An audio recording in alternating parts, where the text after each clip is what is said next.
Greetings, gamers. I have just a bit of top-of-the-show news here, and hope you'll indulge me for just a minute.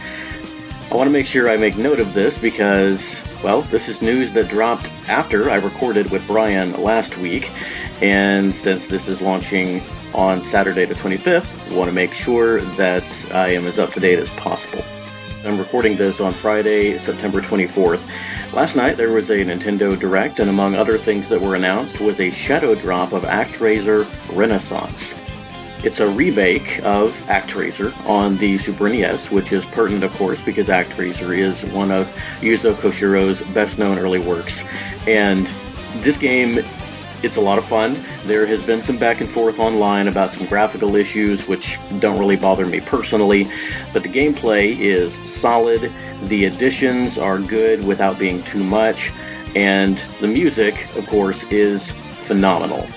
I am not going to talk a whole lot about the rest of the Direct or about the game specifically. If you'd like to know more, just check me out online, but I do want to add a few things from Koshiro's Twitter that I think are pertinent to this. He's been tweeting almost non-stop since the game was announced, and so the music has an original Super NES mode and an arranged or Renaissance mode. Koshiro added new songs in both modes and wrote almost all of them with the Super NES sound first, so that we can enjoy them as if they were additional songs in the original game back then. He wrote 15 new songs in both music modes, as well as rearranging 18 tracks from the original SNES music. He said that making a huge amount of tracks and other work simultaneously was challenging, but rewarding. It's great to see the reviews and impressions on Twitter, so definitely go on and congratulate him for his work. He mentioned that some of the arrangements also include an additional part after repeating the old theme 2 times, which was the most challenging for him, as his old songs were well balanced as game music, and that it was hard to avoid redundancy. But I think that he did a great job. Of course, if you couldn't tell, we're playing the updated rendition of the classic theme Fillmore from the first action stage of the game. And yeah, well, I think that's it. Just wanted to celebrate this brand new release from Koshiro-san, since we're going to be talking about him. This episode went a little bit long because Bryan and I did have a lot to say, and I hope that you enjoy it. It was really fun, and let us know, as always, what you think online.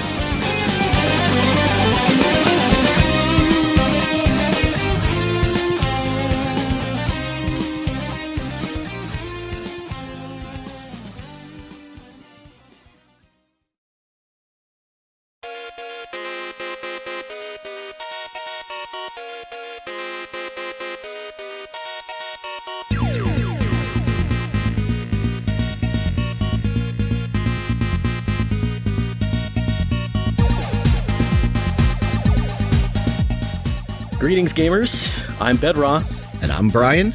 And you're listening to Very Good Music, a VGM podcast.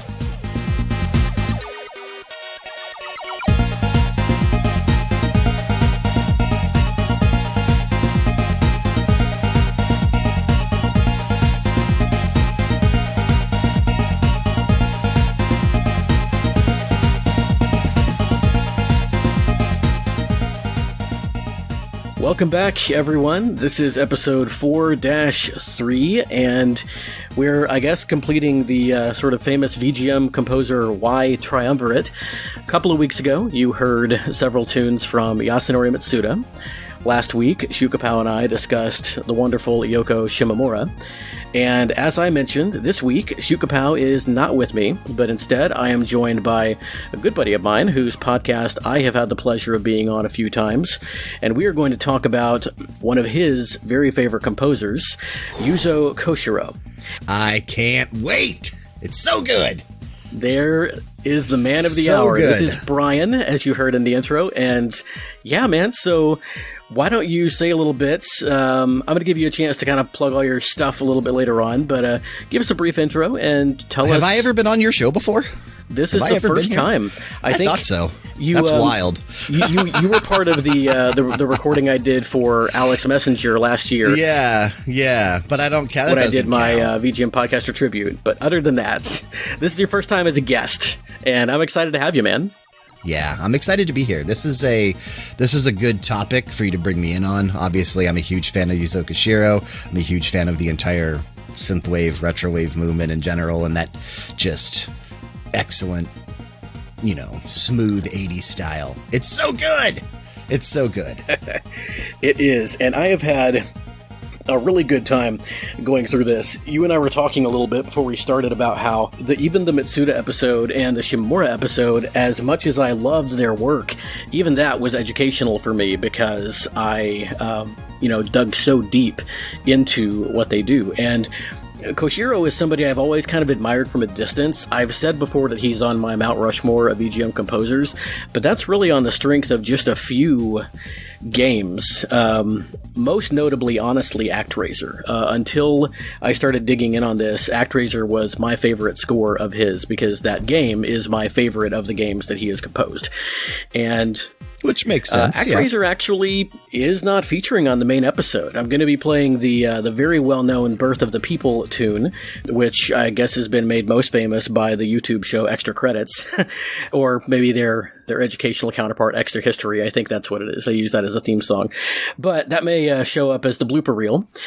And in the main track list, we actually also don't have what may be Koshiro's most well-known series, which is Streets of Rage. We played in with Go Straight from Streets of Rage 2, an absolute classic track, but we're going to be exploring quite a bit of his discography that I was not as familiar with. I did know some of this stuff, but there's a real diversity of sound here, and it just shows the range that this guy has on him. So, well, I know in particular for the 5 that I brought, these are 5 of my personal favorite Yuzo Koshiro compositions. Very cool. Now, as I mentioned, I've been on your show. Yeah. Bryan is the host of BGMania, one of the podcasts that actually got me into the scene. And it'll be back eventually. Yeah, you're taking a bit of a break right now, focusing on some other things. That is far from your only focusing on other podcasts show, too. And the only thing that y'all do. So, but you've done a Yuzo Koshiro episode before. We have. Do you remember if any of these 5 songs were on that episode? Confident that they were. Okay. Absolutely. I don't remember. Here it is right here. Episode 50 was our deep dive into Yuzo Koshiro. And I'm going to put that in the show notes. We didn't. No. None of them? We had the same game, some of them, but different tracks. Oh, cool. Very cool. So if anybody really enjoys what you hear here, then go back and listen to that. And episode 50, though, that audio might be rough. I don't know that I would recommend that. I mean, after listening our audio didn't get better until like episode, I don't know when Frank eventually got his new mic, but our audio suffered until that point. Well, after listening through my first 3 seasons, honestly, the audio is probably going to be pretty comparable. That's true. And yeah, because I've been operating on some rubber band and paperclip technology there. But you sound so good now. And but that's yeah, what matters. I've got my new mic that I've been using for this season that my wife got me, and a new laptop that my good buddy Prof Jeff gave me. So I'm moving up in the world for sure. I'm joining the big leagues. So it's a good time to have you on, man. Yeah, I'm excited to be here. Speaking of your tracks, well, you know what? I'm going to do a little bit of an intro here on Yuzo Koshiro, and then we'll go into your first track. Koshiro was born on December 12th, 1967, in the Hito district of Tokyo in Japan. He was musical from a very early age. His mother, Tomo, was actually instrumental and continues to be instrumental in his music career, but she taught him how to play piano at the age of 3. He had a strong command of it by the age of 5. And then when he was 7, his mother taught piano to the wife of acclaimed film composer Joe Hisaishi of Studio Ghibli fame. And in return, he did some musical tutoring with Koshiro, who learned from him for 3 years. One of the things that Koshiro says was most important during that time is that Hisaishi taught him how to improvise. He would show Yuzo a melody and tell him to improvise that melody and make new passages, almost like jazz. And he said that was super important in his being able to just improvise and go off the cuff and compose things quickly at a later age. That's one of his strengths. He's super, super good at that. It's crazy. He is. He's so prolific. Like, I thought it was impressive when I said that Shimomura has composed for over 45 games. Koshiro has composed for, I think, over 100. It's crazy. And such a wide variety. He's been around for so long. Like, Mitsuda's first console was the Super Famicom, and Shimomura had composed on the arcade and a little bit on the NES and then the SNES, but Koshiro goes all the way back, as we'll see, to the PC-88, and he is still composing now. And he's not any older than the two of them. He might actually, I think he's younger than Shimomura, but he started when he was 18. That's when he was picked up by Falcom. And so, yeah, he's been doing this for a long time. Kind of like some of us when we were kids, he loved arcade music so much. Oh, yeah. He would ditch school to go play at the arcades, things like Gradius and Tower of Draga, and he would take his Walkman to the arcade and record the music from the arcades and then go back and try to reconstruct it on his computer with his synthesizer. And even when he was still in high school, I think this is really cool. It's like the demo scene before there was the internet. He started making his own PSG or computer-based compositions, and he sent them into Microcomputer Basic magazine, where he had also contributed some articles about programming. And he submitted them under the pseudonym of YK2. So that was like his version of Vert. That was his demo scene handle. Right, his code name. Yep, YK2. And his fellow readers dubbed him a PSG god because of his compositions that he submitted. So, but yeah, now we're getting up to 1986, when he was picked up by Falcom at the tender age of 18, as I mentioned. Composed a lot of stuff while he was with Falcom. We'll talk about a couple of those things tonight, and the first of those is actually going to be your first track. So, which is probably, if I had to pick, might be my favorite Yuzo Koshiro composition. I am such a big fan of this entire soundtrack. So, yeah, let's go ahead and jump into this. Starting strong. It's super good. We'll go ahead and listen to this. We'll come back after that. Let's check out the cursed ship Queen Mary after disembarking from Sorcerian.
And that was the cursed ship Queen Mary after disembarking from Sorcerian, the PC-88 VA version, which is just I don't know, one of the random PC-88 versions that there were so many.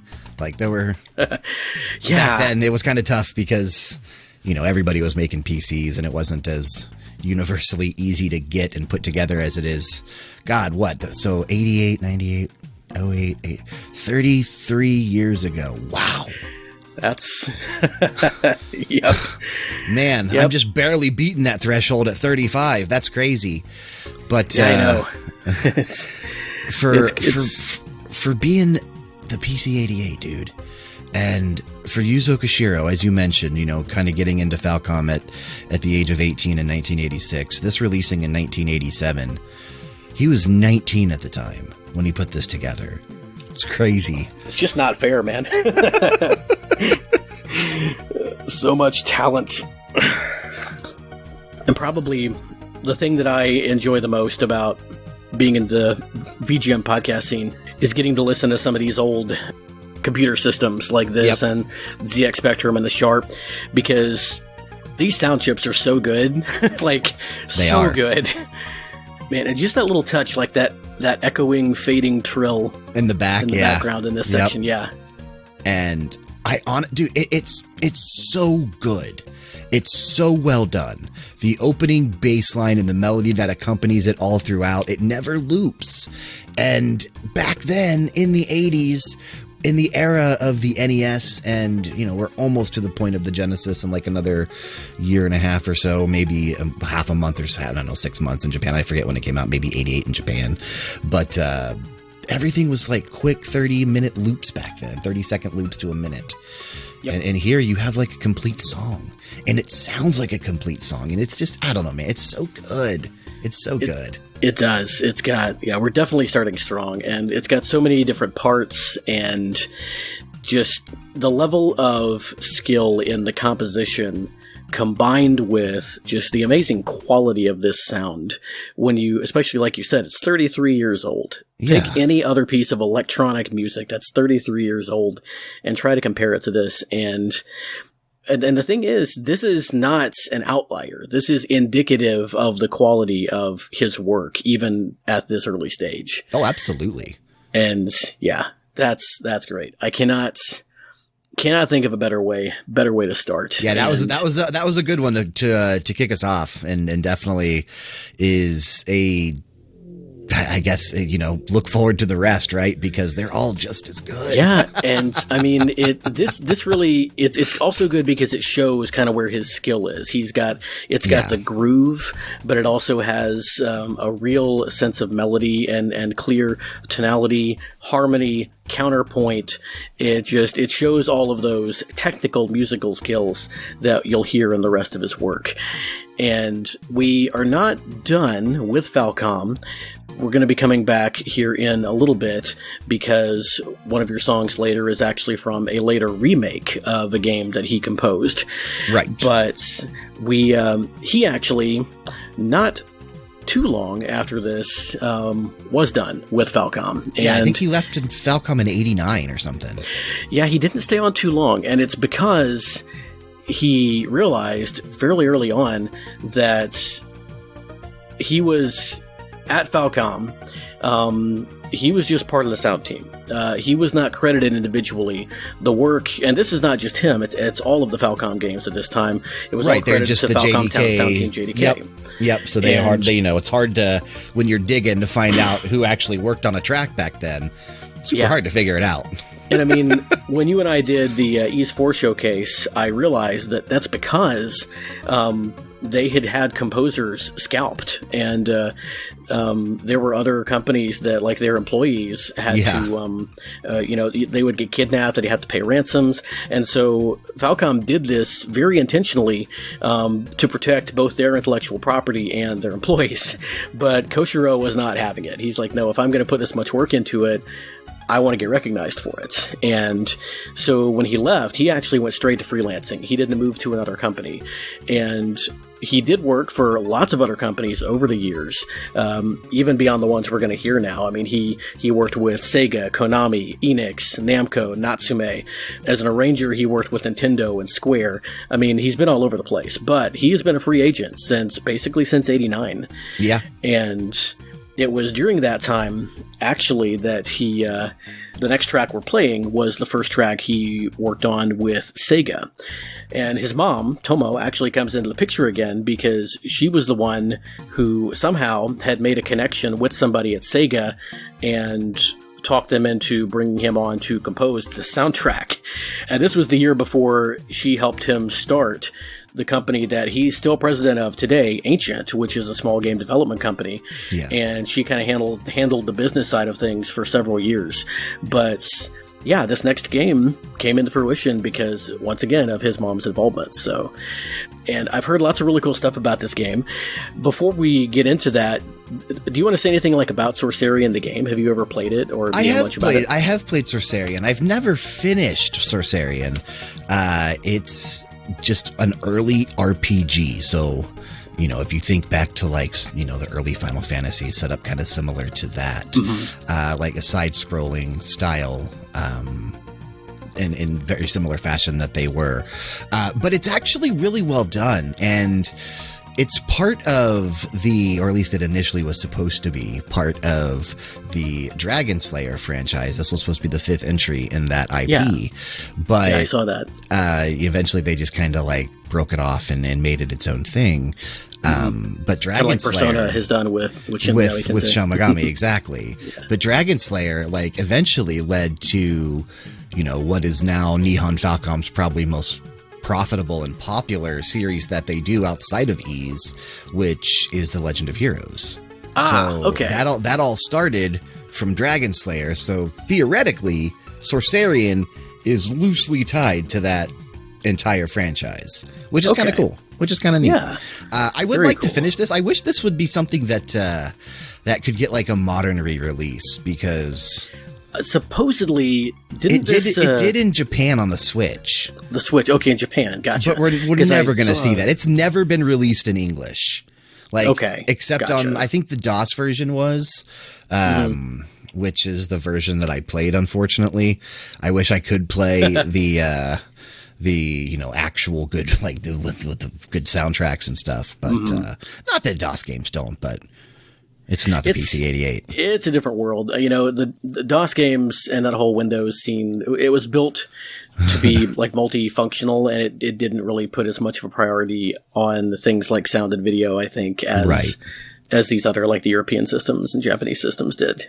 Sorcerian is well known though for having a great, like, super strong soundtrack. They've put out like 5 or 6 different albums just with the music of Sorcerian arranged in different ways.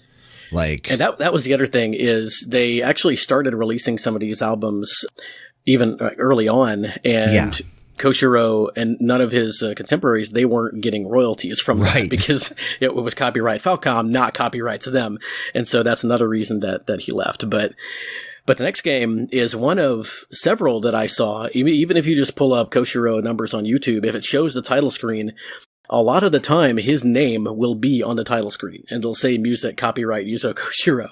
And that started with this next game that you're bringing. So awesome. You ready to that I didn't know. You ready to bring that? Yeah. So yeah, let's do it. Let's listen to this. I'm actually a big fan of this one as well. And actually, I had a hard time trying to narrow down because I knew I wanted to pick from this particular game, but I didn't know exactly which track. And then I settled on Chinatown, which is stage 6-1 from The Revenge of Shinobi.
right, and that was Chinatown, otherwise known as Stage 6-1 from The Revenge of Shinobi, which came out on December 2nd, 1989 here in North America. Of course, composed by Yuzo Koshiro.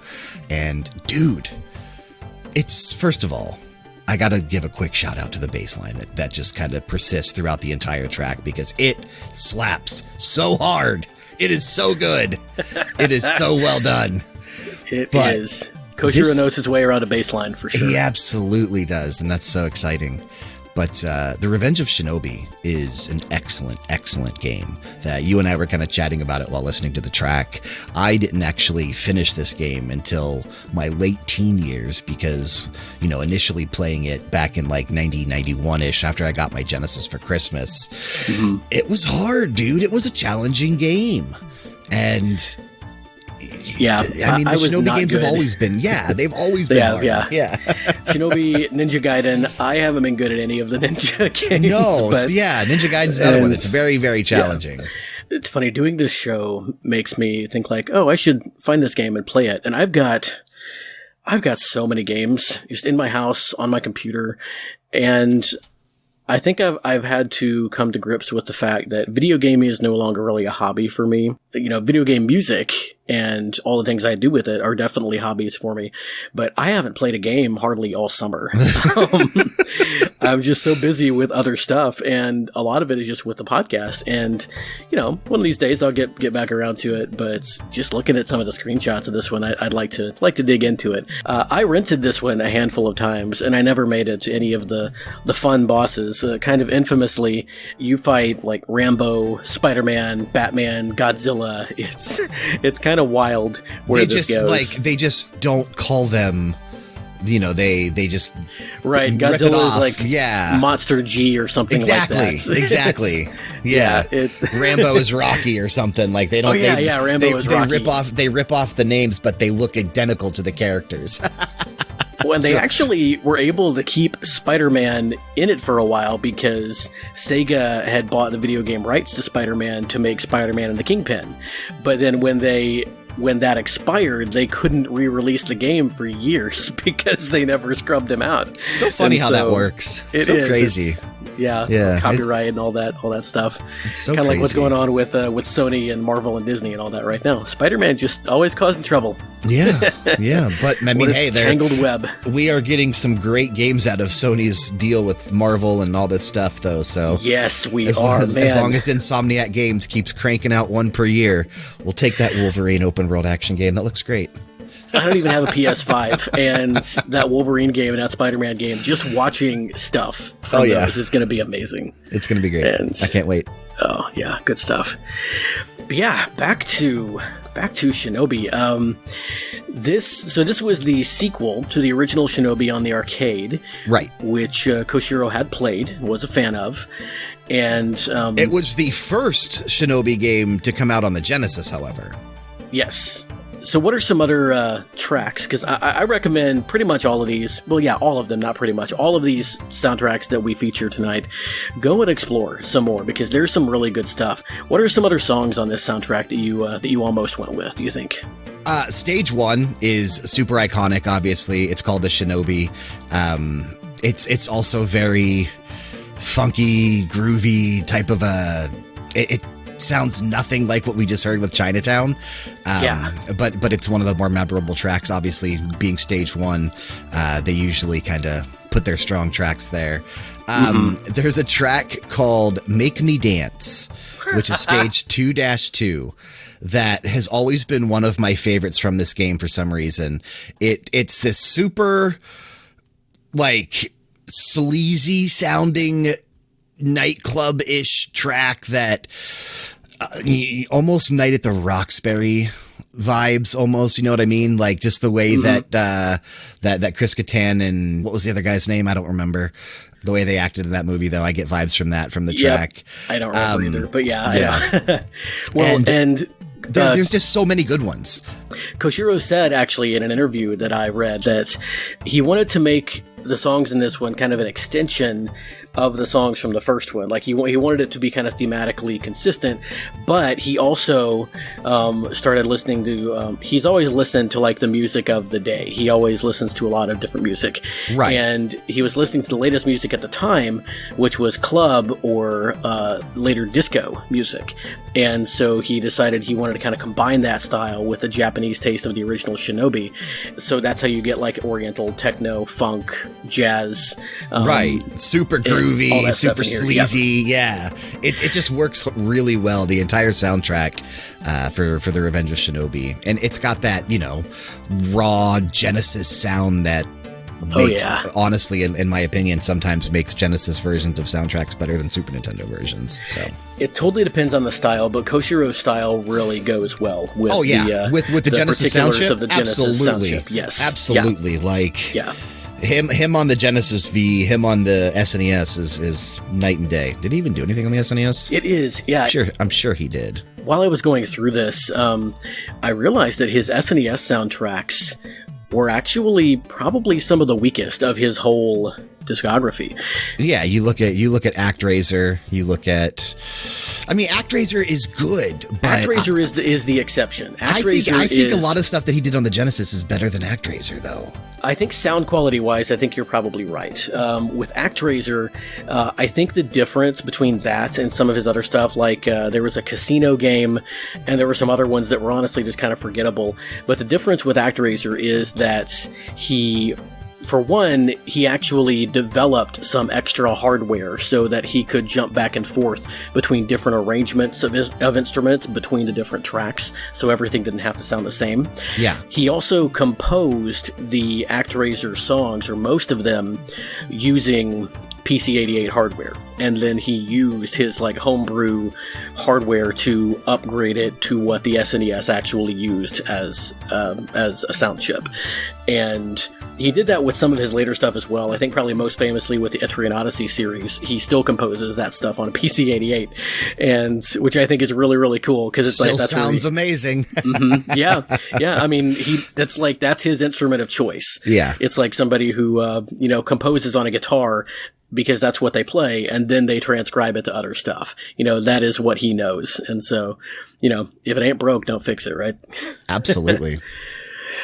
And so we played some PC-88s, and we have played some Genesis. We are actually going to move back to the PC-88 for my first track. And this is the last of sort of early Koshiro that we're going to play. There's quite a bit kind of in between this one and your next one that I'll probably get into, just kind of, touch base like I did on the. Yeah, we're gonna be jumping quite a bit, but then we go back a little bit.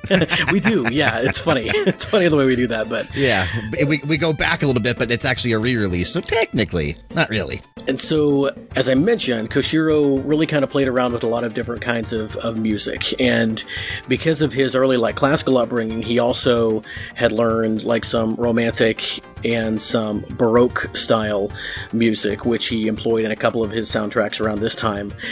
But then on two games, which actually it's funny because it was hard for me to decide between songs from these two games. One of them is The Scheme, which I know you featured on your show because that's where I first heard of this game. Yep. And the other one is the game we're actually featuring, but on these tracks, he brought in Eurobeat elements for the first time, and really started getting into that really like dancey Koshiro vibe that we come to know later on games like Streets of Rage, and especially Streets of Rage 2. But what we are going to play is... I couldn't figure out, and maybe I couldn't figure out if this was an adult visual novel or just a visual novel game. I'm fairly certain it's an adult visual novel. Most of them were around this time. Most of them were. Back then, most of them had, scenes of I don't know, 8-bit, 16-bit nudity. It doesn't look great, but... Right. Mike over on XVGM Radio calls them digital giblets. Yeah, something like that. And the cover art has them, like, sort of naked, but not really. So yeah, I don't not know. really. I don't know. Hands are covering the appropriate spots, I guess. Right. So in this game, you go on like a series of dates, and I think that you're trying to woo this girl, who I think is the title character, Misty Blue. Mm-hmm. And actually, the name of the track we're playing, this is the theme of Misty Blue, and this is from the game, Misty Blue. And we will hear a little more about that when we come back.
That was the Misty Blue theme from Misty Blue, released by Enix and developed by Quintet for the PC-88 in 1990.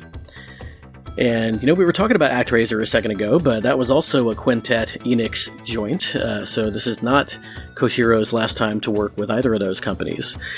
You and I were talking about, this track really reminds me of that sort of late 80s, early 90s dance, sort of Ace of Base style of European dance music. Yeah. And, yeah. Totally. There were a few tracks from this game, too, that I almost went with, and then I landed on this one mostly because of the cool places that the melody goes in the B part. Yeah. Yeah, this one's definitely got that sort of driving, dancey rhythm. Especially right here. Then you get that sort of drum fill around 115. Yeah. Yep, before it loops. And the panning on this is really fun, too, when he brings the drums in. Yeah, this is a good track. This is a good pick. And I was looking at a thing on this game. It's on hardcoregaming101.net. It says here that the band at the center of the mystery, Orf, is heavily reminiscent of the J-rock group Bowie, which disbanded in 1988 before the game's release. So I wonder if some of the tracks in this game are meant to be like reminiscent or plays off of that J-rock group. I would need to dig into that more. I don't know. I mean, I could see it because we've already looked at how Koshiro is influenced by, by the music of the day. Absolutely. And this game came out a few years after. Yeah, I think that would make sense. And it definitely wouldn't be the first time that something like that happened. Wow. Number 22 of the 100 most important Japanese pop acts. I got to dig into this. I need to find out what their sound was like. That's what I love about this kind of stuff, man. You find these rabbit holes, and it's just it's so much fun. See if there's any like ties or hidden innuendos in the soundtrack to Misty Blue, since the band is based off of them. That'd be fun. And it's really cool because Koshiro was obviously, as we've discussed, influenced by the music of his day, but he also has, in turn, with a lot of the innovations that he made, and especially with Streets of Rage 3, where he actually developed almost like an algorithmic randomizer for the dance and techno sounds in that soundtrack.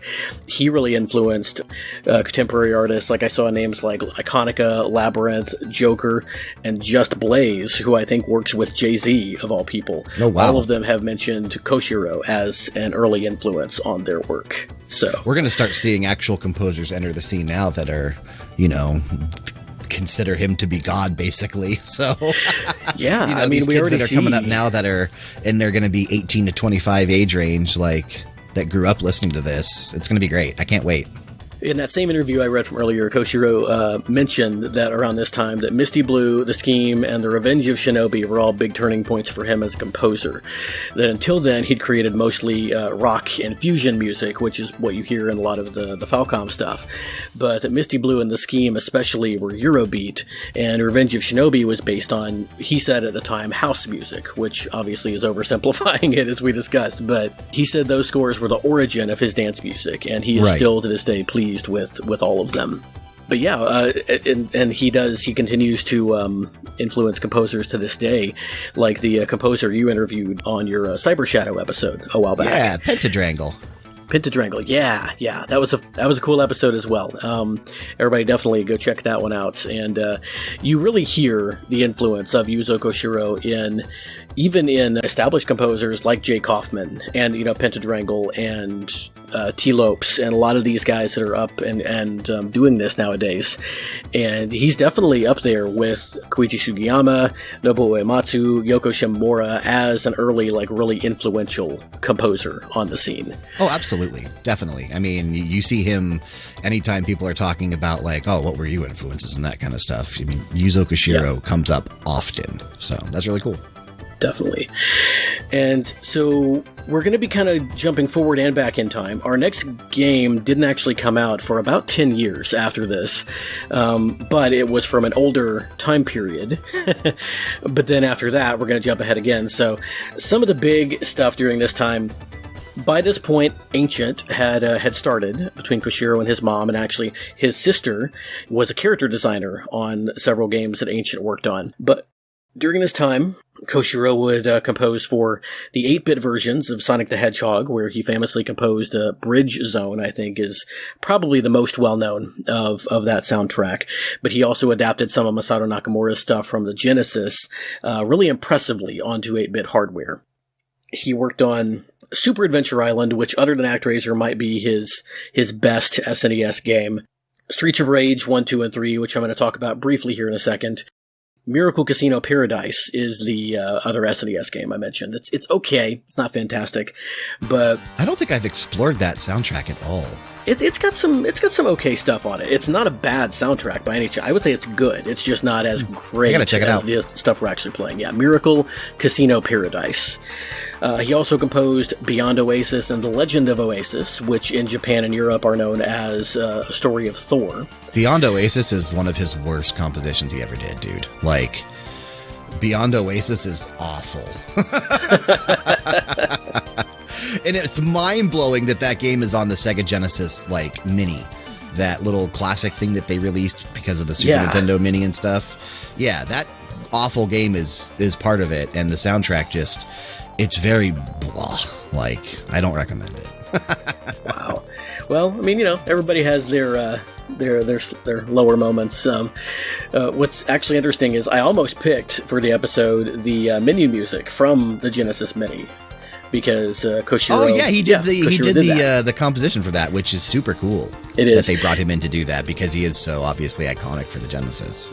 But yeah, kind of between our next couple of tracks, those were sort of the high points. He was really busy with his time with Ancient. You start seeing him work with several other composers during this time. A lot of those are composers at Ancient who Koshiro is kind of taking under his wing and mentoring through their time here. So that's really cool when you look at it that way. But I don't think we can really move on without talking about Streets of Rage at least a little bit. We did play in, like I said, with Go Straight, but why don't you talk a little bit about the impact of Streets of Rage and your impression, in your words, why do you think it is that these are Koshiro's most famous works? Well, Streets of Rage is what really brought him outside of, the Falcom games, but even still, back then, you really didn't know that it was Yuzo Koshiro because of the issues we talked about with the JDK sound team. So a lot of people attribute, their discovery of Yuzo Koshiro to either Streets of Rage 1, 2, or 3. So it's always going to be closely tied to him. And for good reason. Back in the late 80s, early 90s, this, Super Nintendo, Genesis era, even a little on the NES to an extent, beat-em-ups were really coming into their own and becoming this super popular genre. Absolutely. And then, Sega breaks in with Streets of Rage, and I think just kind of changed the game, not only because the game was incredible, like, for its time, the graphics were amazing. Obviously, the soundtrack was unlike anything that we had really ever heard before, because you're getting this, like, full synth excellence just pouring out of your speakers. And back then, that was just hard to see and hard to do, right? Unless you had the PC-88 or something like that. But back in 92, not many people did. So this is, their first introduction and their first way of seeing all that. And I think it left an impression, dude. There's a reason why so many people, talk about the end credits theme to Streets of Rage 2 and how amazing it is listening to the waves as the music plays. Like, those are memorable gaming experiences that are going to stick with people. And a lot of it's attributed to Yuzo Koshiro. Yeah, like so much of this game is in the ambience. And last week we played a track from Final Fight, and Final Fight, that was kind of the thing, is which one do you prefer, the Final Fight on the SNES or Streets of Rage on the Genesis? And right, and I was always a Streets of Rage fan myself. And not gonna lie, I owned Streets of Rage 2. I had never owned Final Fight. I had played it, I'd rented it a few times, and it is really fun. Like, a lot of the mechanics and everything, they're really cool. The sprite work in Final Fight is amazing. Coming from Capcom around the Street Fighter II era, that's not surprising. The other cool thing about Streets of Rage, though, Final Fight was originally made for the arcade, and it was ported to the SNES. Turtles in Time was also a port. In that instance, I would say that the Super NES version actually is superior to the arcade version in a lot of ways. But Streets of Rage was built from the ground up for the Sega Genesis. And you can tell. And you can tell. Yeah, I mean, it just played better for a home console than anything else that we were getting at the time. And the soundtrack specifically, I think, to Streets of Rage 2 is, as much as you can say objectively that there is a list of the greatest of all time when it comes to art, I think Streets of Rage 2 has to be on anybody's top 25 of, like, all-time most influential and most, like, the quality of production on the soundtrack is just, it's amazing. And it stands up there with stone cold classics like Final Fantasy VI, Chrono Trigger, Street Fighter II, Mega Man, Mario and Zelda, and the Nintendo stuff, of course. I was going to say Ocarina of Time, absolutely. Yeah, Ocarina of Time. I mean, Streets of Rage 2 to the past is amazing, just as a work. And I was glad I ended up putting something on this, and I think it's also a fitting way to start it, since, like you said, this is really what got Koshiro's name on the map, was Streets of Rage. Oh yeah, absolutely, like, without question. I mean, it's unfortunate that it wasn't his Falcom work that got his name on the map. It is. Because I think it was excellent, but that's just no fault of his own. That was just the way Falcom was operating at the time. Yeah. So, but it's also really cool because Streets of Rage, I feel like, is the culmination of Koshiro's, like, first act. Like, everything that he had done up to that point, it went into this soundtrack. And really sort of, this is when he matured as a composer, and everything after that is really sort of, it stands on the shoulders of Streets of Rage 2. Speaking of which, though, we're coming up on another Sega track that you're bringing, and this is where we're jumping ahead about a decade, and this is also a really classic track. I had this one on my short list as well, and then I was glad when you picked it, because then that meant I could take that off and focus on other things. But why don't we go ahead and get into your next track? What are we going to be listening to? Another one of my, like I said, these are 5 of my top favorite Yuzo Koshiro tracks, but this would probably be either number 1 or 2, depending on how I felt for the day, and if I felt like putting the Solsarian track in number 1, or if I was a little depressed and felt like putting this on number 1, because this is just, I don't know, man. This track speaks to my soul. It's from Shenmue. A tonal shift, for sure. We're gonna take it down a notch. Yeah, this track is, I like to bring a little bit of slowness to whenever I'm on a show. So let's take a listen to The Sadness I Carry on My Shoulders from the original Shenmue.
right, and that was The Sadness I Carry on My Shoulders from Shenmue. This was the original version that came out in 1999 on the Sega Dreamcast, which is crazy. I think we got it in 2000 here in North America, but Japan got it in 99. I have talked about this a lot on various shows, but I am a big fan of Shenmue. Like, it is one of those IPs and franchises for me that it's like comfort food almost. Like, I don't know what it is about it. It's the simplicity of not only the music, and this track in particular is also very simple, but it's so beautiful.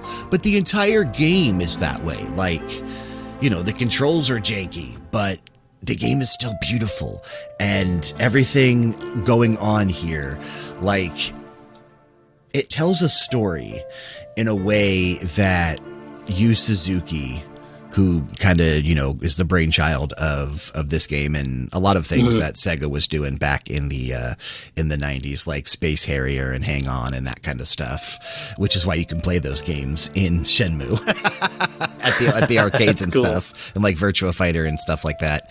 But I wondered, well, as I was listening to the soundtrack, trying to find this track to download, I came across the Daytona theme, and I was what is... you can play like classic Sega arcade games, majority of them ones that Yu Suzuki somehow had a hand in. So, which is really cool. So cool.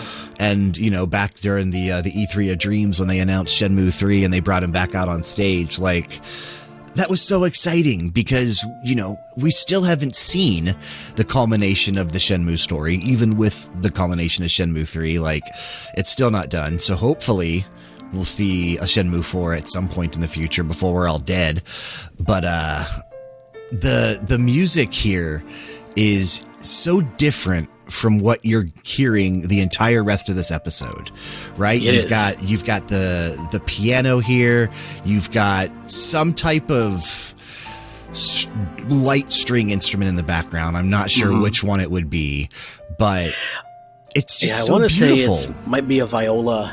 It's not quite a cello, but it's a little bit deeper than a violin. But yeah, it's really like you said, very different, and shows a side of Koshiro that we don't see as much in the other music we're playing. You had mentioned when we were listening to it that, you know, if someone had told you that Yoko Shimomura had composed it, and that's, you could, like, the range is so crazy. Yeah, it really is. It really is. So I had not heard much at all about Shenmue before I started listening to BGM podcasts, and I heard some people talking about a soundtrack. So in case there are any other people out there, kind of like me, who are having trouble wrapping their minds around this, what is Shenmue? Like what do you do in this game? So Shenmue is basically the story of Ryo Hazuki and his story of revenge against Lan Di, who is this Chinese man that killed his father. And this all takes place in the first, 2 minutes of the first game. So you get introduced to this cutscene. The game takes place in 1986 in Yokosuka, Japan, which is really crazy because people have since... after, because this game does have a very strong cult following, it never sells extremely well in terms of actual numbers when compared to other games, but there's a very dedicated and strong cult following that is a huge fan of the Shenmue IP, and people have gone on these trips to Japan to the various areas that the game was set in, and a lot of areas still look the same. Even all this time later, there's some of the alleyways, some of the shops and names have changed, but all the signage is still there.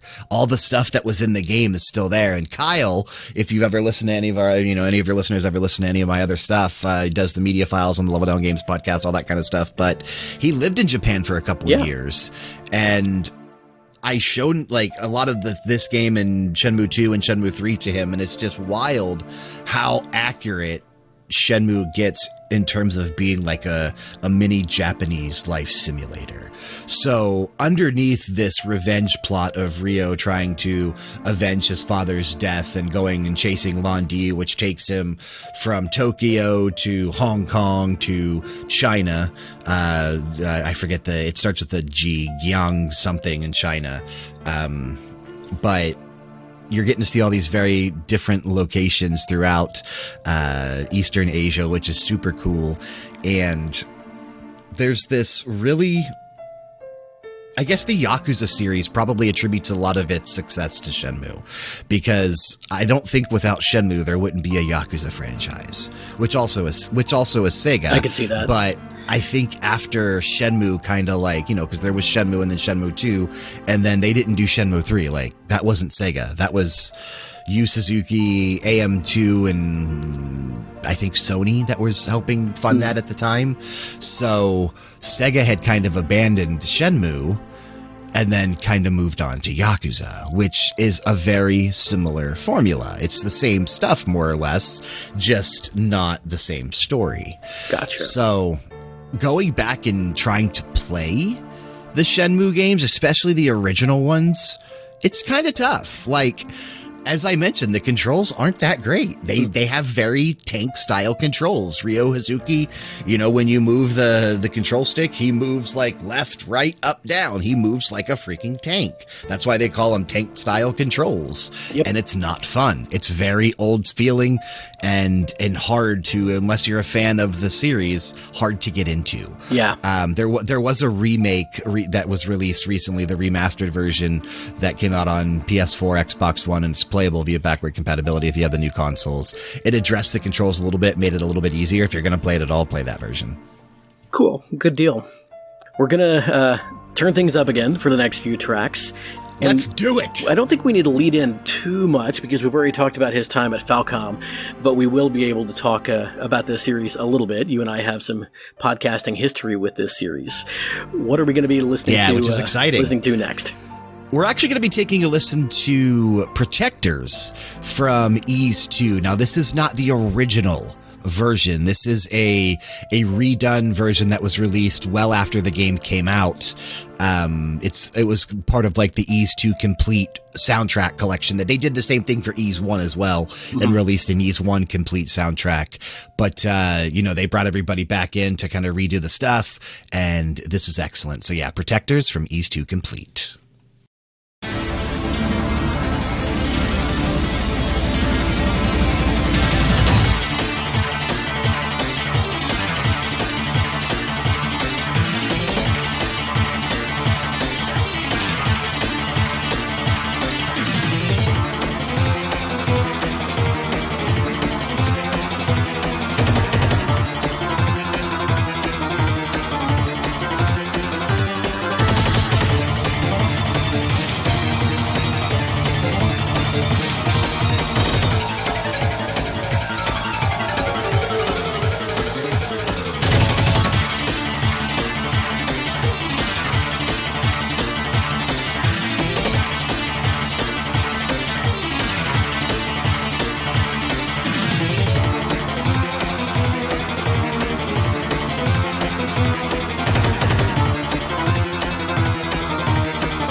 so good. It is. It's ridiculous. It's a battle theme, obviously, but man, it's so ridiculous. Oh, yeah. I mean, you can tell it's a battle rock theme. Oh, yeah. And that guitar. It's so good.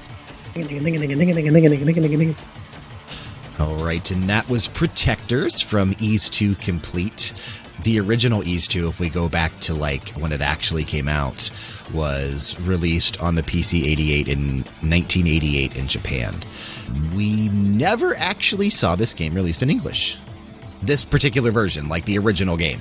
Like, they eventually would release like the Ys 1 and 2 Chronicles compilation, but that had changed some things. So, yeah, we never actually got to play the original Ys 2, that ancient Ys Vanished final chapter. Never released in North America, so unfortunate. But a lot, again, as we talked about with Sorcerian and... I think it was just Sorcerian, actually. But this one also had several soundtracks that were released alongside the game and after the fact. And this particular track comes from one of those, the complete version, which was, I think, released in... From what I saw, I think that this actually was used on a Windows...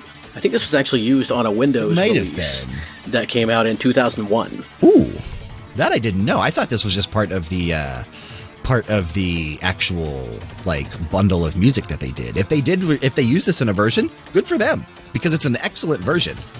Yeah, I think so. I'm gonna have to do a little bit of digging again, but I'm pretty sure this came out on.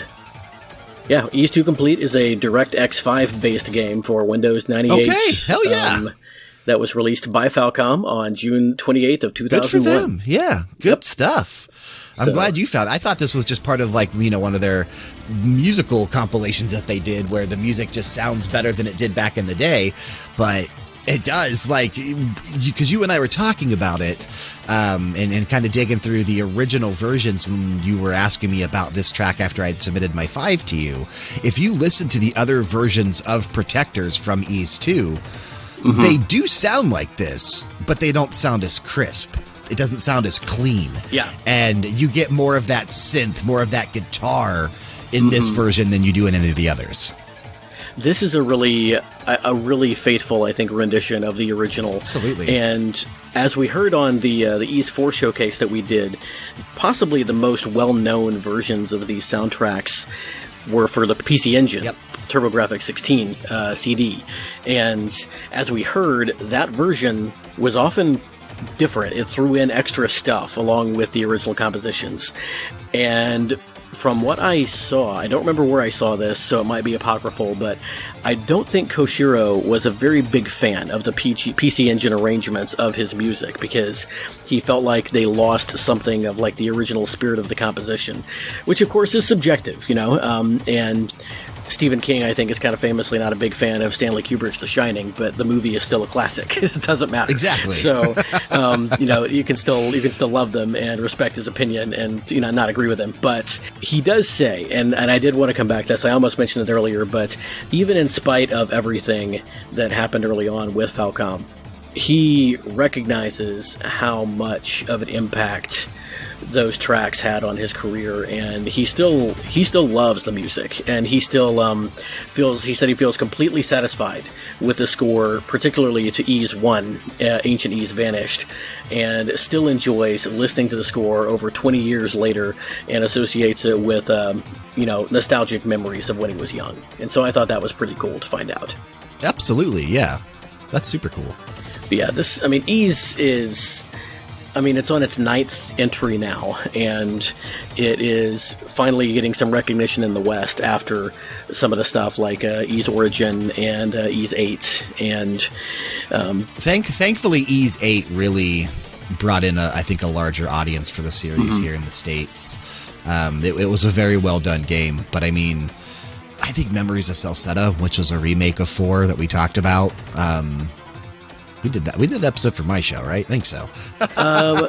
Yes, we did. Yes, we did the episode 4 thing for your show. We did that Ys 4, and we did we talked about the Ys Origin soundtrack for your show as well. Yeah, we did. We did both of those.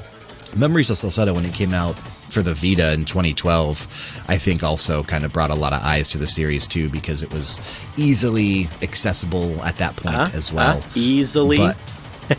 Easily. Yeah, there you go. I've got a dad joke radar for that kind of thing. So, but yeah, that was, and I have you to thank for really getting me into the Ys music. It's so good, and so much of it really harkens back to when they're not outright just using new arrangements of Yuzo Koshiro's compositions from back in the day, it still builds thematically on the groundwork that he laid. He laid the foundation, dude. He laid that foundation strong. Just like last week when we talked about what Yoko Shimomura did for Street Fighter 2, it's, they're... Absolutely. They plant the seed, and then they move on, but the beanstalk's still growing, man. Yep, growing tall, growing wide, growing strong. Yeah. It's too bad this is a PG podcast. There's so much stuff we could say. But most of my podcasts aren't PG, so I'm having to hold back some of my word choices.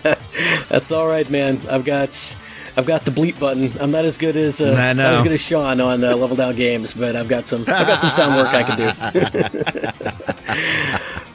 But we're gonna move on to a long-running series that Koshiro has now been involved with for almost 20 years.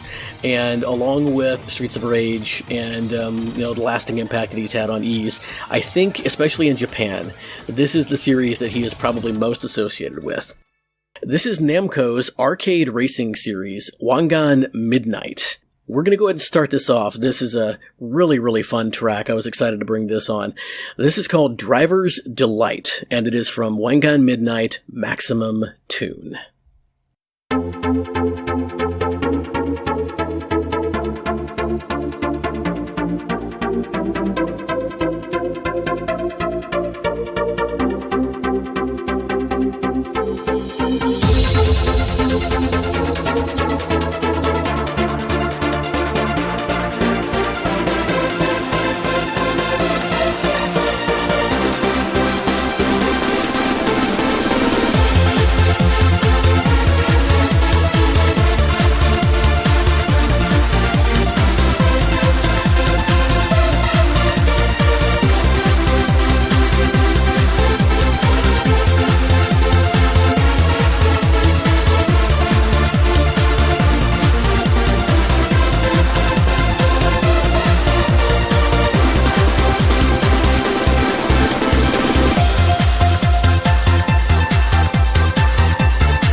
That was Driver's Delight from Wangan Midnight Maximum Tune, released by Namco for arcades in 2004. And you and I were talking. I have no idea how good these games are. Namco, I think, has we'll a pretty probably good... get to play them in English, but probably not. Probably not. I mean, it's a racing game, so you know, English probably, language probably isn't super important. But this is based on a whole manga, film, anime franchise in Japan. It's really, really big, and supposedly, I mean, Namco has got a pretty good pedigree with racing games. They developed the Mario Kart arcade games. There are 2 of them, I think. And but this track, you were talking about it. This is just this is really dancey, like club music. Club music, dude. It's so good the way it kicks in, and it's just, you could see yourself downtown. I don't know the club districts in Japan. I'd need Kyle to help me out. Somewhere in Tokyo. The neon lights shining everywhere. And I could just picture this music. Just, dude, it's got that vibe. It does. It does. And Koshiro actually worked with Namco on a couple of other things. He worked on Namco Cross Capcom, and he's been with them back and forth on some stuff over the time. The biggest thing from a composing standpoint with this title is, so this is sort of, it's still that dancey sort of Koshiro techno music, but as you get deeper into this series, and as you said, there are a lot of these. I think there are 6 numbered entries in this series. But there's more than just that. Well. Yeah, I was gonna say there's 3 has 3 entries, and it's crazy. As you get deeper into it, you really start to hear him more and more inspired by mainstream trance at the time, and it's funny because he said he wasn't really familiar with the genre before this, but you hear in a lot of his work, like in Streets of Rage, that he kind of predicted trance by a few years. And so it wasn't that hard for him to adapt it into his soundtracks for these games. And they're all super good. There's a really great vocal track. Let's see if I can get that pulled up here. It almost feels like this track could have vocals in it at certain times. And you get that from a lot of his music. It feels like you could attach lyrics to his stuff really easily. It feels like it could. Yeah, definitely. Exactly. But that's because it's written in the way that a song would be written, and not that a way that video game music is written. The one I'm thinking of is from Wangan Midnight 6, and the track is called Love and Gold. So gotta check that out. I would definitely look that up. Love and Gold, Yuzo Koshiro. It's a really, really fun track, and I was really close to putting that in instead of this. So you still hear just that deftness, the attention to detail, and just, he doesn't bring it all in at the same time. He lets it take its time and ease its way back in, and it's just so good. Ease its way back in? No, I'm just kidding. Yep. I'm doing it too. Wrong game, sorry. Wrong game. But if you like this kind of music, just put a playlist on of Wangan Midnight tunes, and you'll be happy. It's going to take you where you want to go. Take you on that journey. There you go. Around this time, he also composed a soundtrack that I want to give a little shout out to, because I really wanted to put something on this from there. There's some really great music. We've talked about it a lot on this podcast, which ultimately is why I left it off. But that is the Kid Icarus Uprising soundtrack. Koshiro joined a lot of really heavy hitters, Motoi Sakuraba, Noriyuki Iwadare, and Yasunori Mitsuda on that soundtrack. And it's all just banging fantastic. And yeah, that entire soundtrack is pretty incredible. Koshiro specifically composed the themes for Magnus and Viridi in that game, 2 of the other characters, and both of those are really good. But there's just... We played his Aurum Island track way back on episode 2. Oh, wow. And that was the first Koshiro piece. No, maybe we played one of the Streets of Rage title tracks in episode 1. I think we might have started strong with some Koshiro, and then it sort of tapered off. But anyway, got to give a shout out there. It's a really, really good soundtrack. And not a lot to say about this particular game that hasn't already been said. We don't really know that much about it. Yeah, I'm clueless on when it comes to this one. Like, this I have no information on, so. And I am equally clueless on the next game, which came out a few years later. Now, this is the only game we have on this list that was actually developed by Ancient, Koshiro's company. And so Ancient is a development studio. I think they mostly do smaller or like indie or mobile type of games. But this game was actually developed for the Xbox 360. I could not find this soundtrack separately on YouTube. I might upload this one track so I can put it on our playlist for this. You can definitely find Let's Plays of this game, and you can find this soundtrack, if you just Google it. But I will, I probably will. I'll end up uploading this to YouTube so we can put it on the playlist. But this whole soundtrack is really fun. The game is called Protect Me at Night. At least in English, that's what it's called. And we're going to listen to an 8-bit composition from Koshiro, released in 2010. This song is called Blind Fugitive.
And that was Blind Fugitive from Protect Me at Night, which was released for the Xbox 360 by Ancient in 2010. In Japan, this game is called Behemoth Naito. And I found it's on one of the places where I find music. If you search Behemoth Night, that's Mamotte,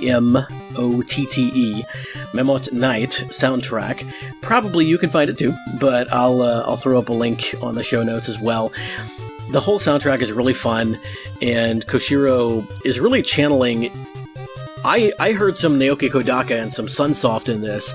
You mentioned another well-known series that actually reminded me of something else I want to mention, but yeah, what did you hear in it this? Sounds a lot like early Castlevania music as well, which is kind of surprising because thinking back to like a lot of the stuff that Yuzo Koshiro was doing in that era, like during the 8-bit, 16-bit era, I can't think of anything that really sounds like Castlevania that he worked on.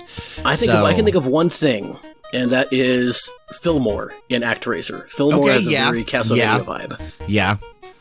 Maybe a couple tracks from Batman Returns, but I don't know that even that's stretching it. But like, this has some really strong, and maybe it's just the melody and the way that it's done, but I don't know, it harkened back to Castlevania to me. But wow, what a soundtrack. Really cool. But he mentioned also in one of the interviews that I looked over for this that he was a fan of Castlevania, and actually in 2006, I don't remember if he did anything original, but he at least did some arrangement for Castlevania Portrait of Ruin, which he worked on with Michiru Yamane in 2006. This was a game that was released, I believe, for the DS, because it was after I kind of fell out of Castlevania. But so he was involved a few years before this in a Castlevania soundtrack. So yeah, I wonder if some of that had an influence on this, but probably you would think so. Yeah. Because he was involved in Portrait of Ruin. This looks like a cool little game. So I've seen it called Tower Defense. I don't think that really sums it up. It's a retro throwback that's got some RPG elements and some top-down elements, and it's just different. You said you were looking up something, just some like footage or something on this game. What are your kind of initial impressions of what you saw? It's very... It doesn't seem like there's much going on, right? It's sort of like... They themselves, or because you told me that you saw it described as tower defense. The team that made this describes it as tower defense. I don't know that I would call this tower defense, but it's like you're a princess standing surrounded by some rocks and sticks, or maybe just a character. 4 unique heroes. Okay, that's what it is. Yeah, so I think you're rescuing that princess, and you can be a fighter. No, you can play as that princess. Oh, really? Okay. Yeah, you can play as that princess. That is one of the playable characters, so you can be a fighter, a ninja, an Amazon, or a mage. Oh, so maybe you can't play as the princess. Maybe you're looking at the Amazon. But the princess is throwing stuff. I think I was looking at the Amazon. The princess is throwing out hearts and stuff, so she's clearly doing something there. Okay. But yeah, she's surrounded by these rocks and sticks, and it looks like you're just fighting enemies and trying to keep her safe. I gotcha. So okay. I get like this, where you could say, guess it could be tower defense, but it's really Sounds not. more like a top-down, like a real-time strategy or something, on a really small scale. On a very small scale. One thing that was really cool. It's impressive that we got this, chiptune soundtrack from Yuzo Koshiro in 2010, though. That's awesome. Yeah, it is really, really cool. It's like if he had done more on the NES, it's like what that would have sounded like. I know. But if you go to the website for Protect Me Night, it's funny because you can see the Japanese box art and the American box art that they produced for this game. That I don't even know if it ever got a physical release, but like you can see box art that would have been, and it's got regional differences that are really similar to like the old regional differences. Like if you look at the Dragon Quest and Dragon Warrior differences, for example, where in Japan it looks like the sort of anime style cartoony fun thing, and then over on the western side, it's more like gritty urban or like modern fantasy looking kind of stuff, and it's really, really funny when you look at the website how they did that. Definitely very tongue in cheek. Koshiro knows that they knew what they were doing. Oh, for sure, absolutely. But we are now, I think, gonna get into your last track of the episode. We were I think this is my last pick. Front loaded with your stuff, but we've actually also mentioned this series. Sorcerian, I guess, would be sort of like the last Bible of this analogy, and Dragon Slayer and the Dragon Slayer would be like Shin Megami Tensei, and the Legend of Heroes would be more like Persona, in that it's really taken off in like the modern era. On the other side, when you look at Atlas, they started out with Shin Megami Tensei, which spun off into the last Bible, or another Bible, some kind of Bible series, sub-series, and then eventually also spun off into Persona. And I think that's about as far as I'm going to go, because I'm going to let you kind of lead us into this and then talk about it a little when we come back. That's pretty much it. I mean, at the moment, there is just, right now, Shin Megami Tensei and Persona that are the two major franchises that Atlas is kind of working on in-house. We have Shin Megami Tensei 5 releasing in about 2 months. Yep. It comes out November-ish. I forget the exact day. And then Persona's 25th anniversary is currently happening right now. I mean, it's the 25th anniversary of the series, and they're teasing multiple announcements, one of which people are hoping for will be a full remake of Persona 3. And that ties into this track because the game that I chose from is one that Yuzo Koshiro only contributed one track to, so it was very easy to pick the track. Yep. But the game is Persona Q Shadow of the Labyrinth, which combines characters from both Persona 3 and Persona 4. We'll talk more about it when we come back. The name of the track is Disturbances, the one called from beyond.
was Disturbances, the one called From Beyond from Persona Q, Shadow of the Labyrinth. This came out June 5th, 2014 in Japan on the 3DS. We would see it here in North America November 25th of 2014. And as mentioned, this was the only track that Yuzo Koshiro actually had a hand in for this particular game. The rest of it was done by Atsushi Kitoji, or Kitojo, Toshiki Konishi, and Yuzo Koshiro is credited on Wikipedia as well. That's surprising. Usually when there's only one track, they don't usually credit them. So good for them for actually crediting them on Wikipedia. And I like this because it's basically the only Persona track that Yuzo Koshiro has ever touched. And That's really cool. I think he did like a better job in aspects of it than Shoji Meguro does. It's like, I'm just going to come in here and show you how it's done. Oh, this is so good. Yeah, I don't know why the description of this video hasn't contributed to other people, but even the comments were like, you know, this is definitely Koshiro. Probably they just like did like the main composers for all of the soundtrack and just put them on here. Right. And since Koshiro only did this one track, maybe he wasn't listed wherever they found their information. But even like the top comment on the video you sent me, or the video I found, such strong Etrian Odyssey vibes. The wiki page says Yuzo Koshiro composed one track in this whole game. I'm willing to bet it's this. Yeah. He just has that, I don't know, man, the way he does the guitar is different than a lot of other people. It is. The way he tackles some of the melodies, the way he tackles some of the riffs, it's different. It really is a great mashup because it's got those jazz horns that you associate with Persona. Yep. But then he brings in that guitar and it just wails. It's so good. Wheedly needlies. And this track goes through so many different movements as well. Like it slows down after shredding for a bit and it gets triumphant. You know what I mean? Like, it's so good. This is so strong. This is a battle track, right? It's got to be. This is one of the battle tracks, yeah.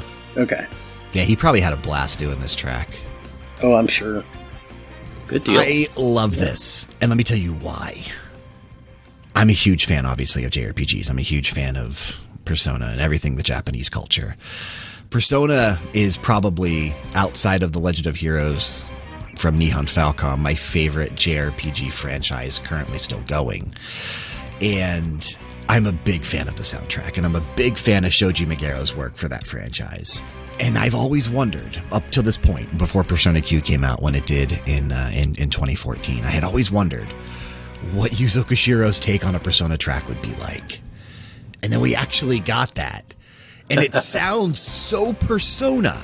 Like, it sounds like Shoji Meguro could have done that. But then you get to these parts with the guitar and when it's shredding, and you just can tell that it's Yuzo Koshiro. Like, it's so obvious and it's so well done. And I'm glad that they kept so many of the aspects of what makes Persona music sound so unique, like the jazz instruments in the background, which, you know, blends so well with Koshiro's style anyway, right? Like, I mean, big jazz fusion guy, so what a great track. Very much. It's so good. And this game, it sounds really interesting. You said it combines characters from Personas 3 and 4. Yeah, it's this combination. Like, I think there might have been 2 games in the Persona Q series. It was like a spin-off of Persona, but they took several characters, like the main protagonist and a lot of your party members from both Persona 3 and Persona 4, and they kind of told the story of how they all got like sucked together into this dungeon crawling gameplay style, very similar to Shin Megami Tensei, their other series, and Etrian Odyssey. Like, it's that style. Yeah, this was like a crossover of, not exactly a crossover, but similar to the Mystery Dungeon series. Yeah. And which we've heard about quite a bit on this podcast because Shukapao is a huge fan of the Pokemon Mystery Dungeon.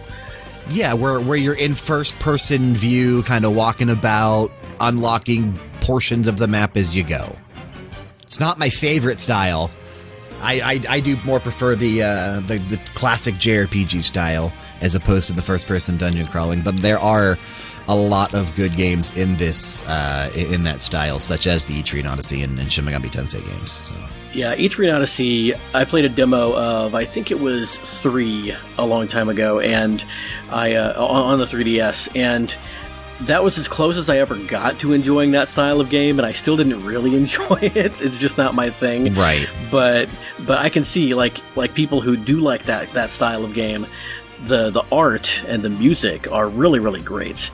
And I imagine coming from Atlus that this is obviously going to be top notch. Oh yeah, and yeah, this game did really well in terms of the critics back in the day when it released, and I really enjoyed it. But I tend to enjoy everything that Persona or Shin Megami, like they're all great stuff. Yeah. So well, and that's actually kind of leads into my next track. Yeah, the perfect transition. Yeah, he was actually requested by the director of Etrian Mystery Dungeon, which is a full-on crossover of the Etrian Odyssey series and the Mystery Dungeon series. It was actually co-developed by Spike Chunsoft and Atlus, and he'd been doing the Etrian Odyssey series for a while. On those soundtracks, he, as I mentioned kind of previously, was using the PC-88 hardware and the PCM sound chip that comes in it to compose the tracks, but then he transposed them into like the dynamism that you get with modern audio. Right. And so you hear some of his stuff. This is actually, the song we're going to play was originally in Etrian Odyssey 3, but we're going to listen to the Etrian Mystery Dungeon version because it's got that more real instrument feel to it. And it's one of the best sounding things I've ever heard from a 3DS game. Well, I mean, we just listened to a great 3DS song. Right. Like that. The fact that was from a 3DS is just incredible, and it shows Koshiro is like a master of whatever hardware he's on. This next one, I think, really follows that well.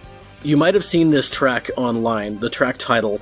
I have seen it translated as Lift the Sword with Pride in the Heart. On the playlist, you're going to see this rendered as Raise Thy Sword in Pride. And this is from Etrian Mystery Dungeon.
That was Raise Thy Sword in Pride from Etrian Mystery Dungeon, released in 2015 for the Nintendo 3DS, and co-developed by Spike Chunsoft and Atlas.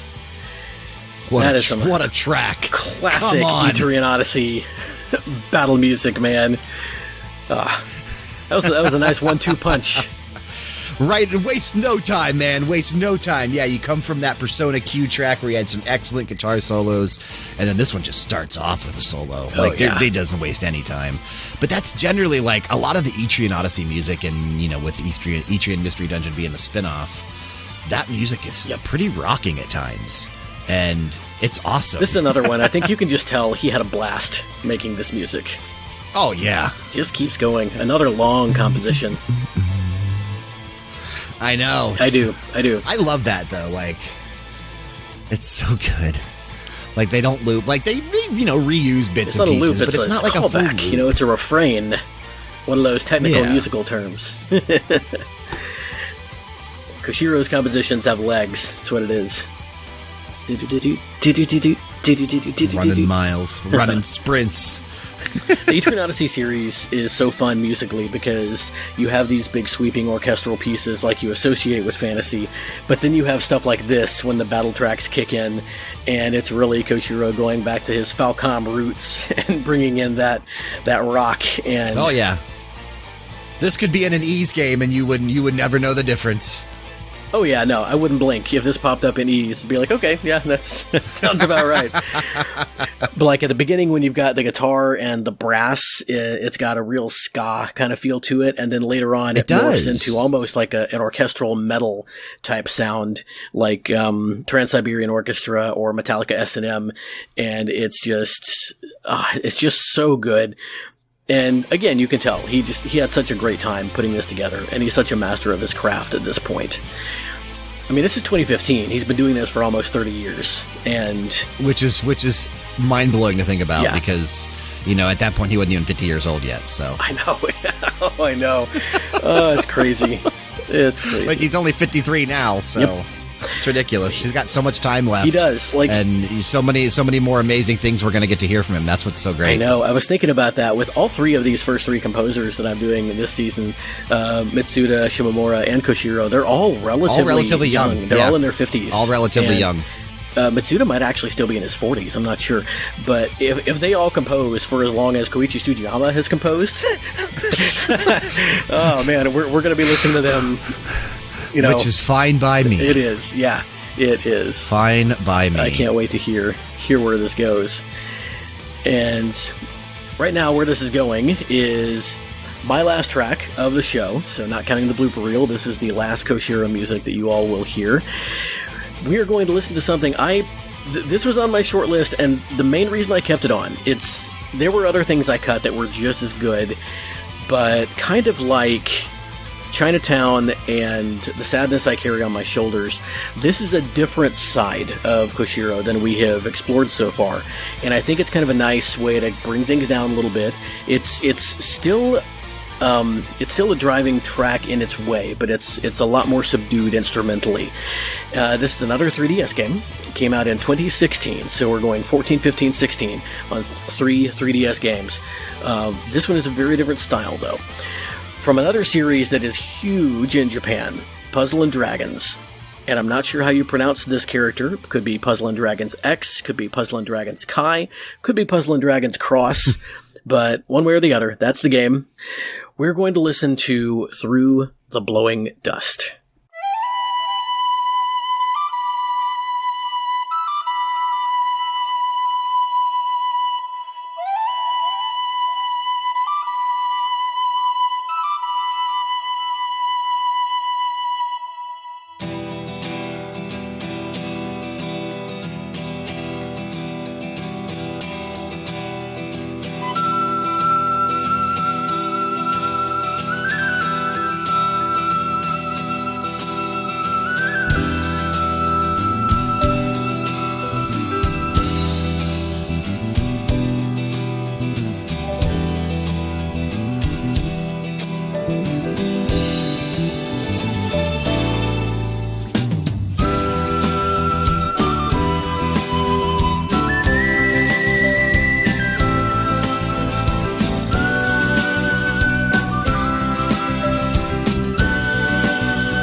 that was Through the Blowing Dust from Puzzle and Dragons Cross. I'll just land on that. This game was released in both Gods and Dragons versions, kind of like Pokemon games. So there's Puzzle and Dragons Cross Gods and Puzzle and Dragons Cross Dragons. This was released for the 3DS and developed by Gung Ho Online Entertainment in 2016. Bryan, do you have any experience at all with this series? I don't. I've not played any, which is surprising because, on mobile there are several Puzzle and Dragons games and several rip-offs of the Puzzle and Dragons games, but I have not played any of them. Mario crossover, and that's where I first heard this series. There was a Mario crossover, and I didn't even play that. I've never played it either. It's your standard match 3 puzzle series, and it does have a really big following in Japan. It's massive over there, dude. I think it started to get some crossover in the West, but yeah, this is really huge. This is the only game in the series that Koshiro was involved in, and we mentioned while we were listening to it that also Akira Yamaoka of Silent Hill fame and Kenji Ito of the Mana series were also somehow involved in this soundtrack. And yeah, super strong lineup of composers for this one. Really, really cool stuff. Koshiro composed a handful of tracks for this game, and they're all good, of course. But this one, I picked it, like I said, because I think it shows a side of him that we've heard a little bit, like in that Chinatown soundtrack, but this oriental sort of sound that he obviously is just really, really efficient at. And that Japanese flute that really carries this tune it's so good. I don't know who performs that, but it's a really, really, really good sound. It's beautiful, man. It's really well done. And it's so funny to me because we mentioned it again while we were listening to it, but it has elements of like a Western movie or, anything set out in the Wild West or video games set out in the Wild West. If you stick this in Wild Arms, I would, think that would fit right in there. Like, it just has that feel to it, even though it's nothing to do with the Wild West. I love it. It's so good. Although, well, maybe. Blowing Dust? Maybe, right? Like, I think it's supposed to have Through the Blowing Dust. It's definitely got... That could be some, You could hear a sort of a spaghetti western type of feel there, and that could be by design. We talked about there are some similar elements, which I think is why they mesh so well in things like Firefly and Cowboy Bebop and Wild Arms. You've got that sort of cross-cultural thing going on, and the instrumentation, like the whistle that you hear in The Good, Bad, the Ugly, that's such a part of spaghetti western, the music palette now. There's definitely a lot of, I think, a lot of cross-culture going on there. Yeah, and speaking of whistling, it almost sounds like that Japanese flute is meant to be mimicking like a whistle throughout the song. It's really cool. Yeah. When you mentioned Wild Arms, it really clicked for me. So, but yeah, so we have gone through almost 3 decades of work from this amazing composer who obviously has such and just a handful of tracks. Like, there's so much more out there. There's so much more out there. There is, and I haven't mentioned this on any of the other episodes, but I'm going to go ahead and make public my short lists for these episodes, which I haven't done on any of the other episodes I've done. I tend to just go ahead. I then tend to delete them after I do that because I, just don't really need them anymore, and I'd rather rediscover things. But I'm going to leave them up. I'm going to make them public after this goes live because there's so much more from Mitsuda and Shimomura and Koshiro that you can listen to. And even if you go through and just put on my playlists in the background, you're just going to be... It's the tip of the iceberg. All three of these are just such massive talents, and if these episodes haven't made that clear. Over the last decade, Koshiro also, like Mitsuda and Shimomura, has been involved in live concerts of his soundtracks around the world. He has composed for TV and for movies, in addition to video games, and he has also contributed on the development level to Ancient's projects as well. I wanted to mention this cool little anecdote. Around the turn of the century, Koshiro and several other members of Ancient worked for over 6 months to produce a demo of Streets of Rage 4 that they were designing for the Dreamcast to try to get Sega to develop.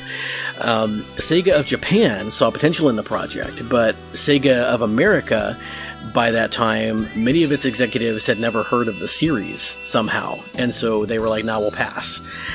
And Koshiro, because of that and because of the failure of the Saturn and the Dreamcast, actually got disoriented and considered leaving the industry for a short time around the turn of the century.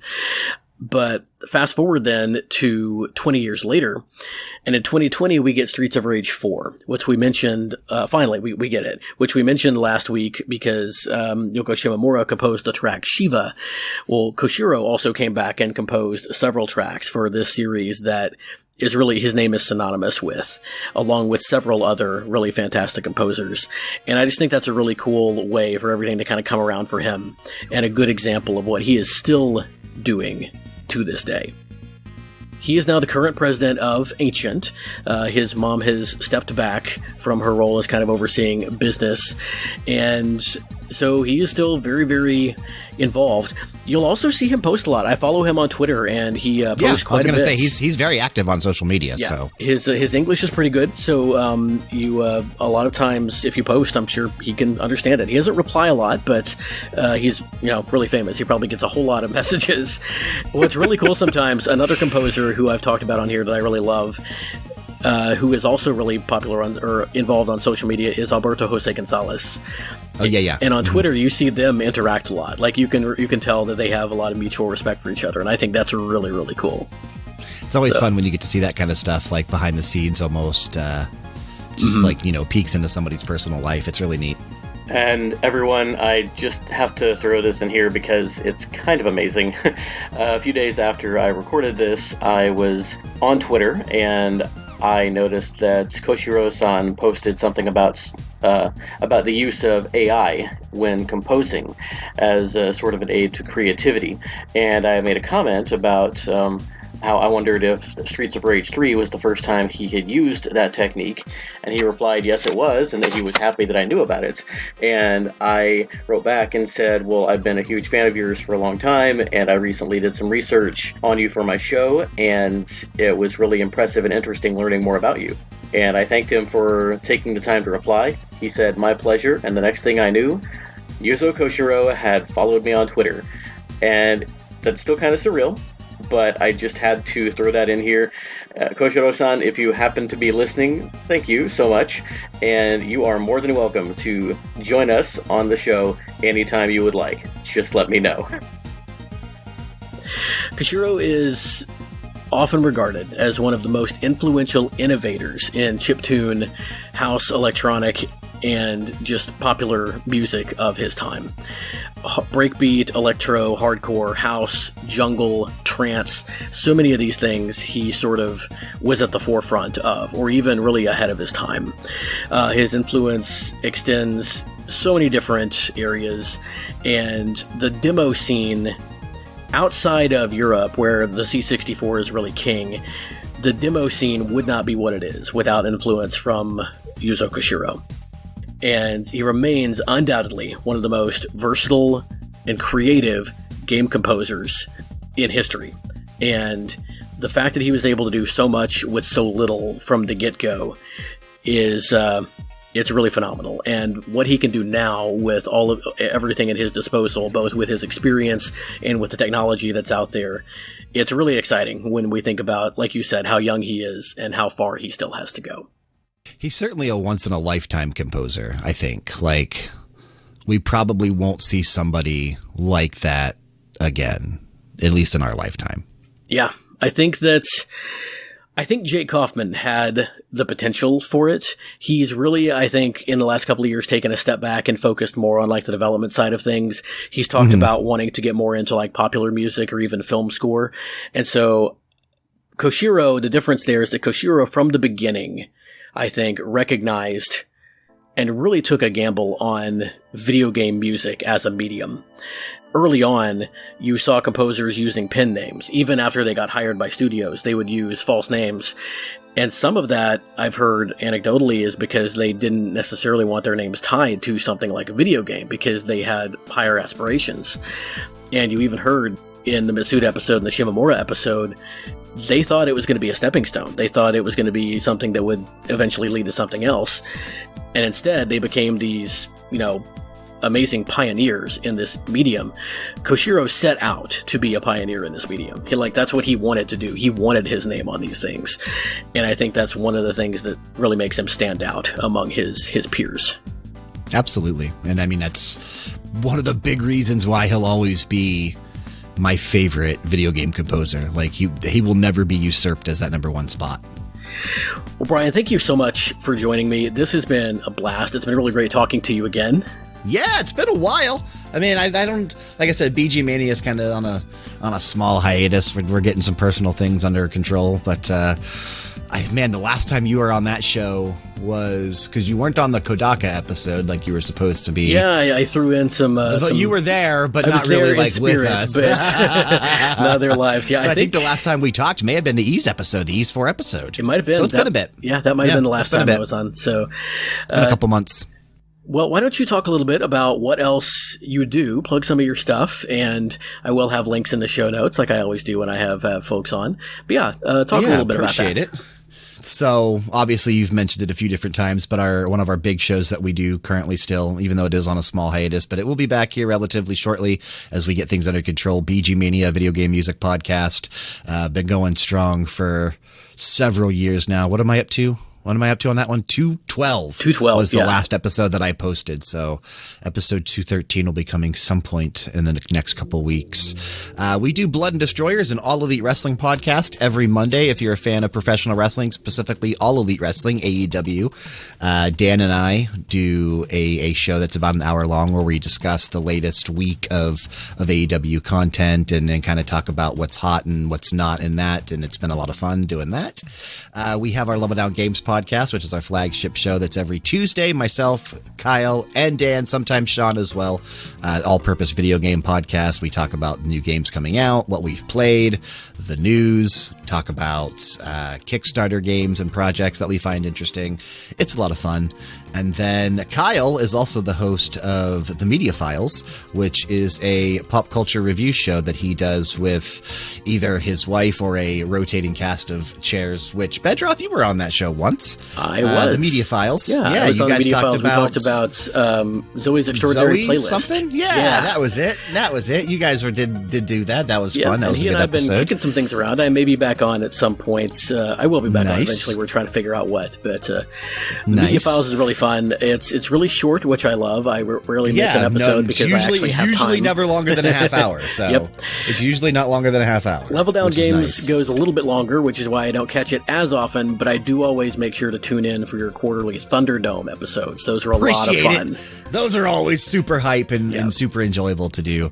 But depending on when this goes live, and I know we kind of talked about it, we might have a new name going forward because we are kind of rebranding Level Down Games into something else. So, I'll probably have different names by the time this goes live, but that's okay. I'll just edit it in. Or you'll edit it. I don't have to edit it in. You do. Yeah, you don't have to do the work this time. I don't edit this one. I don't do that. You can just record. I'm just used to doing it. Then let it go. Let it go out in the ether. And, but now, everybody, whatever your name becomes, people... LevelDownGames.com will still point to whatever the new place ends up being. Good deal. Yeah, good deal. Because that's what people will see. And like I was saying, I'm going to continue to be, loosely affiliated with you guys. We're going to keep collaborating. And so people will know. Definitely. People will know through the show. And it's definitely a lot of fun. I might have to see if I can get Frank on here sometime because I know he's a big wrestling fan. Yeah. We could talk about wrestling games and music and wrestling games. Yeah, I don't think you've ever done that one, so that would be a good topic to get him involved in. I have not. That would be fun. Because Frank and I were going to be on a show together for the first time, and then I couldn't do the Kodaka episode. Yeah, that would have been the time. But it's really cool. And then I guess Frank and I we haven't done a wrestling episode since like the early days, so that would be a good one to do. And I guess I'll just have to try to find some way of getting Sean and Dan on here at some point. I'll record it with all of you after that. One day. One of these days, man. Maybe if I ever actually get back into playing games again, I can come on Level Down Games and actually have something to talk about. Right now, I'd just be like, oh yeah, that game sounds to the cool. Conversations. Oh yeah, that sounds pretty fun. Yeah, maybe I'll play that one of these years. That's how Dan is now. Maybe I'll check that out eventually. Right. Or Sean. But I think... I mean, I always plug my stuff at the end of every episode, so it'll be in the show notes. Yeah. Come join us on Discord, find us on YouTube. Tell them where to find you. I'm at VGMPod on Twitter. And yeah, so next week, I'm going to have another guest on the show, and we're going to talk about a composer who I think a lot of folks probably will not have heard of. We're going to be exploring the Commodore 64 scene that I mentioned just a second ago with Lee Tyrrell of the Sound Test podcast, which is also kind of on hiatus. Super exciting. Yep. Super Who knows, exciting. Maybe after you're on this show and he's on this show, your own shows will come back. Maybe I'll have a magic touch or something. But yeah, we're going to talk about Ben Daglish, who is one of the big C64 composers, along with guys like Rob Hubbard. And that's going to be a really exciting show. Different tone, so be sure to check that out. And I'm excited. It's going to be a good week, and it's been really good. We're recording these things every week. It's I think a lot of this new hardware that I've got is making it easier for me. You're knocking it out of the park. Getting in there, finding my rhythm. Yep. Someone's got to take over because all the other shows like ours are going on hiatus and never coming back. So someone's got to keep the charge going. Oh, don't say that, man. I got to have more BGMania. So no, it'll be back eventually. Well, once again, Bryan, thanks so much. It's been a blast. Thank you so much for having me. I do appreciate it, man. It's been fun. Thank you, everyone, for listening. Thank you to my patrons and my show artists. You know who you are. Names will be in the show notes. And so I guess that is going to about do it for us. So once again, everybody, until next time, play very good games. Be very good people. And keep listening to very good music.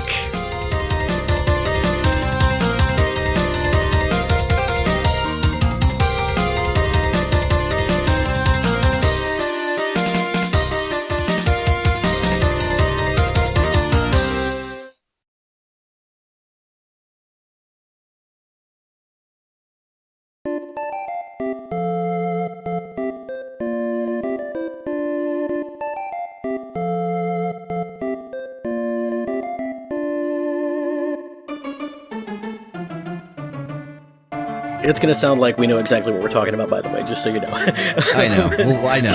And plus Avenger's going nuts right now in the background, so. Avenger. Okay. Hang on. Avenger. Let me get him back over here. Hey! This is good stuff we're saying. I might just have to pull some of this stuff and put it between the tracks. Go for it. I've been out in my backyard a lot the last couple of weeks working on a fence that has been falling apart. And I was listening through to a lot of Maximum Tune music as I was doing it to try to figure out what I wanted to play, and it kept me moving. Kept you going. Got that fence done. I could keep listening to this, but I'm gonna go ahead and cut it. Ace of Base. Wow.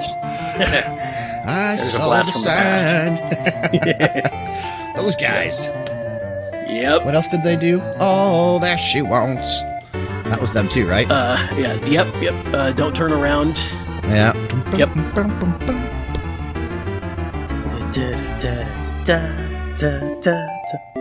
That's actually what this one kind of reminds me of. God, that was a good song. Ace of Base, all that she wants. That's the name of the song too.